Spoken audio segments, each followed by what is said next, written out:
Selamat siang Dewan Juri yang terhormat. Perkenalkan, nama saya Kesio Landa Utoyo. Saya merupakan representatif dari SMA Negeri 1 Kota Tangerang, yang pada kesempatan kali ini saya akan berperan sebagai pembicara pertama dari tim oposisi. Dan kami akan membahas mengenai mosi, Dewan ini akan mewajibkan orang tua untuk mengikuti tes kelayakan sebagai syarat memiliki anak. Dewan Juri yang terhormat, perlu digarisbawahi bahwa jenis mosi ini adalah mosi proposal, sehingga yang harus memenangkan debat ini adalah yang mampu memberikan mekanisme terbaik serta argumentasi yang tepat untuk menjustifikasi proposal ini. Dewan Juri yang terhormat, dalam pertumbuhan seorang individu menjadi manusia dewasa, keluargalah yang berhak untuk mendidik, mengajar, dan memberikan pandangan terhadap anak-anaknya dalam pola asuh untuk menggapai masa depan yang lebih gemilang. Maka dari itu, menjadi orang tua adalah pekerjaan sekali seumur hidup yang tidak dapat dianggap sepele. Namun menjadi orang tua tidak dapat diukur dengan tes kelayakan. Tidak ada tes manapun yang dapat mengukur apakah seseorang sudah layak menjadi orang tua atau tidak. Baik tes IQ, tes kepribadian, maupun tes perilaku. Karena tidak ada parameter yang tetap. Dan tidak ada jaminan bahwa tes ini akan akurat dalam jangka waktu yang lebih lama. Lebih daripada itu, tidak ada penjelasan dari tim proposisi tentang bagaimana nasib calon orang tua yang telah gagal mengikuti tes kelayakan ini. Oleh karena itu, sebagai tim oposisi, kami mendukung penghapusan tes kelayakan sebagai syarat memiliki anak dengan tujuan kami, yaitu kami ingin menciptakan lingkungan keluarga yang harmonis, tanpa parameter apapun. Kami ingin membuktikan bahwa tidak ada parameter apapun yang dapat menjadi angka kelayakan seseorang memiliki anak. Kami ingin membuka pikiran masyarakat bahwa menjadi orang tua tidaklah semudah dengan mengikuti ujian lalu memperoleh sertifikat menjadi orang tua. Tidak seperti itu. Namun menjadi orang tua juga butuh proses yang panjang, berat, dan rumit. Oleh karena itu kami bangga menjadi tim oposisi. Masuk ke dalam 4 bantahan kami terhadap argumentasi yang disampaikan oleh tim proposisi. Yang pertama, tim proposisi mengatakan bahwa pemerintah berhak mengatur hak individu untuk memiliki anak, karena masa depan anak berada di tangan orang tuanya.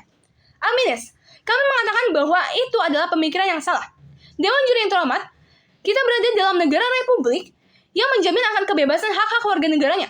Sehingga dengan mengadakan tes kelayakan ini, maka pemerintah telah mencoreng kaidah fundamental yang selama ini telah dijunjung tinggi. Selanjutnya, mengenai masa depan anak berada di tangan orang tuanya adalah hal yang kurang tepat. Karena masa depan anak tidak hanya berada di tangan orang tuanya. Sadarilah pula bahwa semakin beranjak dewasa, anak dapat berpikir dengan lebih rasional dan terstruktur. Yang kita lihat saat ini malah sebaliknya. Lingkungan pertemananlah yang menjadi penentu terbesar masa depan anak. Jadi daripada fokus meneliti apakah seseorang ini siap atau tidak menjadi orang tua, lebih baik meneliti bagaimana lingkungan pertemanan yang baik untuk masa depan anak nantinya. Karena kembali lagi, siap atau tidaknya seseorang menjadi orang tua tidak menjamin bahwa ia akan dapat menjadi orang tua yang baik nantinya. Sebagai contoh, seseorang yang telah berhasil melewati segala rangkaian tes kelayakan, namun pada akhirnya ia menjadi strict parents, yang membuat anak tidak mau terbuka pada orang tuanya. Hal ini dikarenakan pelatihan menjadi orang tua banyak membuat khawatir orang tua, bahwa anaknya akan salah pergaulan misalnya, anaknya akan berperilaku kasar misalnya. Maka setelah pelatihan, orang tua akan banyak menuntut tanpa mengenali personality anak terlebih dahulu. Kemudian yang kedua, argumentasi yang kedua dari tim promosi mengatakan bahwa orang tua harus memberikan nilai moral yang baik ketika mereka berada di dalam lingkungan keluarga. Meskipun orang tua harus memberikan nilai moral yang baik, namun ini bukanlah tugas yang harus dijalankan orang tua sendirian. Ada banyak komponen yang menjadikan seseorang anak memiliki moral yang baik. Lingkungan sekolah misalnya, rasanya sia-sia jika anak dididik dengan moral yang baik, jika lingkungan sekolah, ia tetap berlaku kasar pada tempatnya. Jika dalam lingkungan sekolah, ia tetap berlaku kasar pada temannya. Banyak kasus yang menunjukkan bahwa orang tua yang hanya fokus mendidik anak di lingkungan rumah dan tidak memantau perkembangan anak di luar sekolah, di luar rumah, anak itu akan memberontak pada orang tuanya sendiri. Bagaimana seseorang yang bahkan belum menjadi orang tua dapat menyelesaikan masalah ini hanya dengan berhasil menempuh tes kelayakan?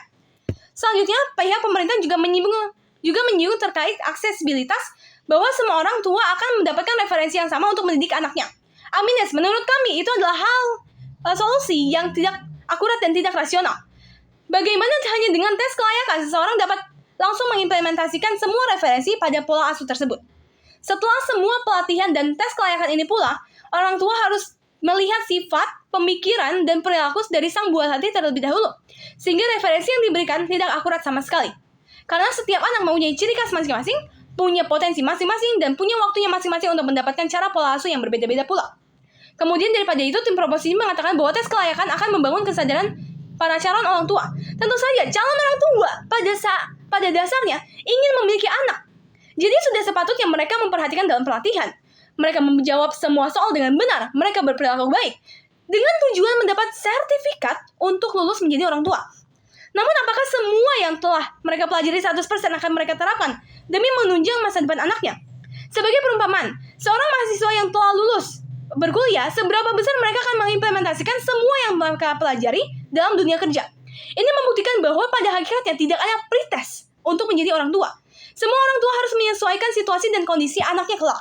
Atas beberapa alasan yang telah disebutkan, kami percaya bahwa kasus yang dibawa oleh tim pemerintah tidak dapat berdiri dalam perdebatan kali ini. Dewan Juri Hormat, bantahan-bantahan tersebut telah membuktikan bahwa status quo yang dibawakan lawan adalah salah. Dan kami akan memberikan status quo yang memang terjadi hari ini, di mana orang tua sekarang sudah dapat berpikir dengan lebih logis dan rasional. Sudah dapat mencari tahu sendiri kebenaran apa yang diperlukan oleh anaknya. Dan orang tua sudah dapat menyadari bahwa dengan sifat dirinya seperti apa, anaknya dapat merasa nyaman. Dan semua itu adalah kuncinya proses. Proses dari pengenalan secara natural, sehingga orang tua tidak menggunakan topeng manisnya pada anak, melainkan berdasar kepada ketulusan hatinya. Dewan Juri yang terhormat, masuk pada argumen substantif, kami memiliki 3 lapisan. Lapisan pertama, Dewan Juri yang terhormat, mari berorientasi pada masa depan. Jika tes kelayakan ini ditiadakan, tidak ada pandangan diskriminatif dari lingkungan sekitar yang mengungkit pada kegagalan calon orang tua dalam tes kelayakan untuk memiliki anak. Dan calon orang tua ini juga akan memiliki anak sebagai haknya dan dapat membesarkan anak sebagai kewajibannya seperti pada hakikat seharusnya.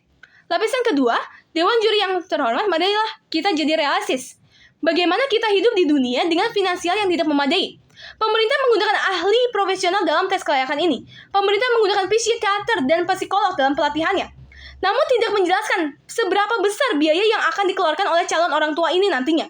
Jika tes kelayakan dan berbagai pelatihannya diwajibkan untuk diikuti oleh orang tua di seluruh Indonesia, maka dapat dipastikan bahwa masyarakat akan mengabaikan kebijakan ini. Lapisan ketiga, pada hakikatnya seseorang tidak ingin diuji. Pada hakikatnya manusia adalah makhluk yang ingin dipandang layak. Namun bukan berarti manusia akan menjadi seseorang yang terjebak dalam ketidaktahuan akan apa yang harus ia lakukan nantinya. Maka daripada itu akan lebih efektif jika tes kelayakan ini diganti dengan pelatihan-pelatihan intensif pada saat akan memiliki anak atau dalam masa kehamilan, pada saat anak berusia balita, pada saat anak berusia remaja, dan pada saat anak berusia dewasa. Untuk pelatihan tersendiri pula, akan ada tim-tim sukarelawan yang akan menghadirkan seminar pola asuh di seluruh Indonesia, bahkan sampai ke pulau terpencil. Karena kembali lagi, ini adalah isu yang serius dan menjadi orang tua adalah pekerjaan sekali seumur hidup. Mari kita masuk lebih dalam kepada perbandingan di dunia, di mana individu sebagai aktor akan hidup lebih baik. Dewan Juri yang terhormat bersikap realistis bahwa seseorang bisa karena biasa. Seseorang akan mengerti bagaimana cara memperlakukan anak dengan baik ketika mereka telah memiliki anak. Seseorang dapat berkaca pada pelatihan-pelatihan intensif yang diberikan. Dan pelatihan ini pula juga akan lebih baik pada akhirnya karena pelatihan diberikan pada waktu yang tepat dan berkelanjutan. Notice pula bahwa kondisi dan situasi di masa sekarang dan masa yang akan datang akan berbeda jauh. Karena akan tercipta generasi-generasi yang lebih aware akan isu-isu di masa depan. Bagaimana cara menghadapi generasi tersebut jika orang tua hanya diberikan pelatihan di awal, bahkan sebelum menjadi orang tua? Walaupun tim pemerintah akan datang dengan argumentasi bahwa tes kelayakan ini dibutuhkan, namun tes kelayakan ini tidak penting. Karena tanpa tes kelayakan sekalipun, manusia dapat belajar dan dengan merujuk pada proses dan disertai pelatihan yang intensif. Dengan demikian, bantahan dan argumentasi kami telah berhasil mematahkan substansi lawak, dan kami sebagai tim oposisi berhasil membuktikan bahwa aktor akan hidup lebih baik, lebih sejahtera, dan lebih menjanjikan di dunia kami. Kami telah berhasil membuktikannya, maka mereka tidak boleh menang dalam debat kali ini. Terima kasih.